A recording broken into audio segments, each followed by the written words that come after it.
തമിഴ്നാടിന്റെ അടുത്ത MGR ആയി വിജയ് മാറുമോ? എക്സിറ്റ് പോൾ ഫലം പുറത്തു വന്നപ്പോൾ TVKയുടെ അത്ഭുത പ്രകടനം.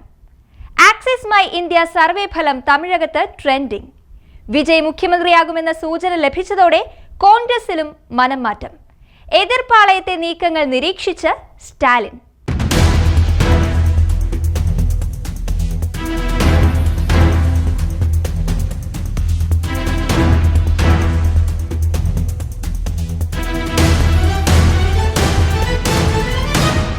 ദ്രാവിഡ രാഷ്ട്രീയത്തിന്റെ ഗതി മാറ്റി തമിഴ്നാട്ടിൽ നടൻ വിജയിയുടെ തമിഴക വെട്രിക്കഴകം അധികാരം പിടിക്കുമെന്ന് എക്സിറ്റ് പോൾ ഫലം പ്രവചനം.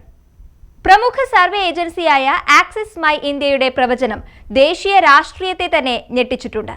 തമിഴ് രാഷ്ട്രീയത്തിലെ കരുത്തരായ DMKയെ രണ്ടാം സ്ഥാനത്തേക്ക് പിന്തള്ളിയും AIADMKയെ തകർത്തും വിജയ് മുന്നേറുമെന്നാണ് ആക്സിസ് മൈ ഇന്ത്യ സർവേ പറയുന്നത്. ഈ സർവേ ഫലം പുറത്തു വന്നതിന് പിന്നാലെ തമിഴ്നാട്ടിൽ അത് വലിയ തരംഗമായി മാറുകയും ചെയ്തു. തമിഴ്നാടിനെ ആര് നയിക്കണം എന്ന ചോദ്യത്തിന് 37% പേരും വിജയുടെ പേരാണ് നിർദ്ദേശിച്ചതെന്നും സർവേയിലുണ്ട്. നിലവിലെ മുഖ്യമന്ത്രി MK സ്റ്റാലിനെ 35% പേർ പിന്തുണച്ചപ്പോൾ എടപ്പാടി പളനിസ്വാമിക്ക് 22% പേരുടെ പിന്തുണ മാത്രമാണ് ലഭിച്ചത്. ഇതിൽ നിന്നും വ്യക്തമാകുന്നത് തമിഴ്നാട് രാഷ്ട്രീയം വീണ്ടും MGR യുഗത്തിലേക്ക് തിരിച്ചു പോവുകയാണെന്നാണ്. താരാരാധന രാഷ്ട്രീയത്തിലുണ്ടാക്കുന്ന സ്വാധീനം തമിഴ്നാട് ചരിത്രത്തിന്റെ ഭാഗമാണ്. ആകെയുള്ള 234 സീറ്റുകളിൽ 98 മുതൽ 120 വരെ സീറ്റുകൾ നേടി വിജയ് കരുത്ത് കാട്ടുമെന്നും ഭരണകക്ഷിയായ DMKയ്ക്ക് പരമാവധി 110 സീറ്റുകൾ വരെ ലഭിക്കൂ എന്നുമാണ് പ്രവചനം. TVKയുടെ വരവ് ഏറ്റവും അധികം ബാധിക്കുക AIADMKയെയാണ്. വെറും 22 മുതൽ 32 സീറ്റുകളിലേക്ക് പാർട്ടി ഒതുങ്ങുമെന്നും എക്സിറ്റ് പോളിലുണ്ട്. TVK അധികാരത്തിലെത്തുമെന്ന എക്സിറ്റ് പോളിന്റെ അടിസ്ഥാനത്തിൽ കോൺഗ്രസിൽ ചില ചലനങ്ങൾ നടന്നിട്ടുണ്ട്. വേണ്ടിവന്നാൽ വിജയുമായി കൈകൊടുക്കാമെന്ന നിലപാടിലാണ് കോൺഗ്രസ്. നിയമസഭാ തെരഞ്ഞെടുപ്പ് ഫലപ്രഖ്യാപനത്തിന് ശേഷം തമിഴ്നാട്ടിൽ നിർണായക തീരുമാനങ്ങൾ എടുക്കുമെന്നാണ് കോൺഗ്രസ് സൂചിപ്പിക്കുന്നത്.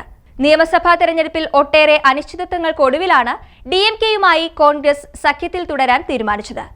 തമിഴ്നാട് കോൺഗ്രസിലെ ഒരു വിഭാഗം നടൻ വിജയ് നയിക്കുന്ന തമിഴക വെട്രിക്കഴകവുമായി മുന്നണി ബന്ധമുണ്ടാക്കാനാണ് ആഗ്രഹിച്ചത്. TVKയുമായി സഖ്യമുണ്ടാക്കിയാൽ കൂടുതൽ നിയമസഭാ സീറ്റുകളിൽ മത്സരിക്കാനും സംഘടനയെ ബൂത്ത് തലത്തിൽ ശക്തിപ്പെടുത്താനും കഴിയുമായിരുന്നുവെന്നാണ് കോൺഗ്രസിലെ ഒരു വിഭാഗം പറയുന്നത്. രാഹുൽ ഗാന്ധിയും ഇതിന് അനുകൂലമായ നിലപാടാണ് സ്വീകരിച്ചത്. എന്നാൽ DMK നേതൃത്വം സോണിയാഗാന്ധി, മല്ലികാർജുൻ ഖാർഗെ തുടങ്ങിയവരെ സ്വാധീനിച്ച് സഖ്യം ഉറപ്പിക്കുകയായിരുന്നു. 2021 നിയമസഭാ തെരഞ്ഞെടുപ്പിന് നൽകിയതിനേക്കാൾ 3 നിയമസഭാ സീറ്റ് കൂടുതലായും ഒരു രാജ്യസഭാ സീറ്റുമാണ് DMK കോൺഗ്രസിന് വിട്ടുകൊടുത്തത്. നിയമസഭാ തെരഞ്ഞെടുപ്പ് പ്രചാരണത്തിന്റെ ഒരു ഘട്ടത്തിലും സ്റ്റാലിനും രാഹുൽ ഗാന്ധിയും വേദി പങ്കിടാതിരുന്നതും ചർച്ചാ വിഷയമായിരുന്നു. സംസ്ഥാന കോൺഗ്രസിൽ അഭിപ്രായ ഭിന്നത രൂക്ഷമായ നിലയിൽ തമിഴ്നാട് കോൺഗ്രസ് അധ്യക്ഷനായ ഷെൽവ പെരുന്തക്കൈ പദവി രാജിവെക്കുമെന്ന് തിരഞ്ഞെടുപ്പിന് മുൻപേ പ്രഖ്യാപിച്ചിരുന്നു. ഷെൽവ പെരുന്തക്കൈ രാജിവെച്ചതിനു ശേഷം സംഘടനയിൽ സംസ്ഥാന ജില്ലാ തലങ്ങളിൽ വ്യാപകമായ അഴിച്ചുപണി നടത്താനാണ് തീരുമാനം. രാഹുൽ ഗാന്ധിയുടെ പ്രത്യേക നിർദ്ദേശാനുസരണമാണിത്. തമിഴ്നാട് നിയമസഭയിൽ DMKയ്ക്ക് തനിച്ച് 118 സീറ്റ് കേവല ഭൂരിപക്ഷം ലഭ്യമാവാതെ വരികയും കോൺഗ്രസ് MLAമാരുടെ പിന്തുണ ആവശ്യമാകുന്നതുമായ സാഹചര്യമുണ്ടായാൽ സംസ്ഥാന ഭരണ പങ്കാളിത്തം ആവശ്യപ്പെടാനാണ് തീരുമാനം. DMKയ്ക്ക് സ്വന്തം നിലയിൽ കേവല ഭൂരിപക്ഷം ലഭിച്ചാൽ പ്രതിപക്ഷ രാഷ്ട്രീയ കക്ഷിയെന്ന നിലയിൽ പ്രവർത്തിക്കാനാണ് കോൺഗ്രസ് നീക്കം. 2 ദശാബ്ദക്കാലമായി DMKയുമായി സഖ്യമുണ്ടാക്കിയ നിലയിൽ കോൺഗ്രസിന് സംഘടനാ തലത്തിൽ ശോഷണമാണ് സംഭവിച്ചത്. അതേസമയം തമിഴ്നാട്ടിൽ ഭരണ തുടർച്ചയുണ്ടാകുമെന്ന സാധ്യതകളും മുന്നിലുണ്ട്. തെരഞ്ഞെടുപ്പിൽ മുഖ്യമന്ത്രി MK സ്റ്റാലിന്റെ നേതൃത്വത്തിലുള്ള DMK സഖ്യം അധികാരം നിലനിർത്തുമെന്നാണ് മറ്റ് എക്സിറ്റ് പോൾ ഫലങ്ങൾ. 234 അംഗ നിയമസഭയിൽ കേവല ഭൂരിപക്ഷത്തിന് വേണ്ട 118 സീറ്റുകൾ സ്റ്റാലിന്റെ നേതൃത്വത്തിലുള്ള മുന്നണി അനായാസം മറികടക്കുമെന്നാണ് 3 പ്രധാന ഏജൻസികളും പ്രവചിക്കുന്നത്. 125 മുതൽ 145 സീറ്റുകൾ വരെ നേടി MK സ്റ്റാലിന്റെ DMK സഖ്യം വൻ ഭൂരിപക്ഷത്തോടെ വിജയിക്കുമെന്ന് പീപ്പിൾസ് പൾസും PMarkഉം പ്രവചിക്കുന്നു.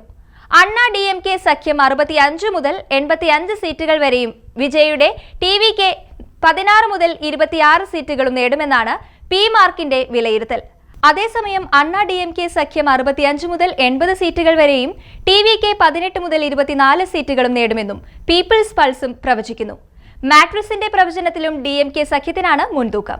122 മുതൽ 132 സീറ്റുകൾ DMKയും 87 മുതൽ 100 സീറ്റുകൾ അണ്ണാ DMKയും 10 മുതൽ 12 സീറ്റുകൾ വരെ TVKയും മറ്റുള്ളവർ 6 സീറ്റുകളും നേടുമെന്നാണ് മാട്രിക്സിന്റെ വിലയിരുത്തൽ.